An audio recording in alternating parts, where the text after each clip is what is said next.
particular working well?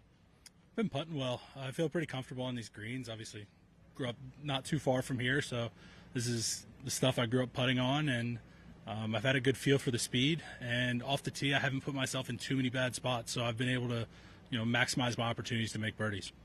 This season, you had a bunch of top results. Missed cut's been kind of volatile. Anything that you feel like explains maybe why, when you're playing well, it's peak weeks, and Yeah. it's not going well in others? I've been fighting the swing a little bit. Even today, I had a couple of swings where it's a little loose on what I'm trying to do. And on the weeks when it's been rough, it's been hard to kind of find it. It is on this tour a little bit better to have those top finishes and poor finishes. You'd rather that than finishing 30 every week. So I'm cool with it. Ideally, I'd like to tighten up some of the swings, but this week's been pretty solid. Is what you have enough? Is what you have with your game, is it enough?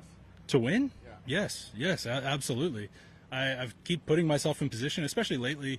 The way I've been putting, I think statistically last year, I showed like I could, from tee to green, basically keep up, but I was definitely lagging behind with the putting. And I think what I've shown this year with the putting, when I put it together each week, I keep putting myself in contention. One of these times I do think will go my way. I just got to get more comfortable in those situations. Is there something that you worked on with your putting over the off season that's made it better?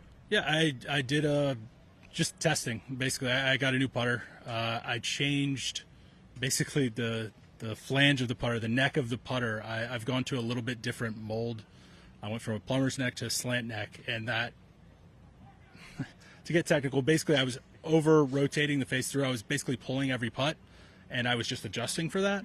And the slant neck was allowing the face to open up more on the takeaway. And so when it comes through and I'm closing it, it's basically squaring it up a lot more consistently for me. So I'm actually starting putts on my line and not having to deal with pulling every putt and adjusting. I think what I meant, if I could try again for a more intelligent question, is when you talk about tightening things up, are you in the midst of changing anything, or do things just kind of get loose every now and then?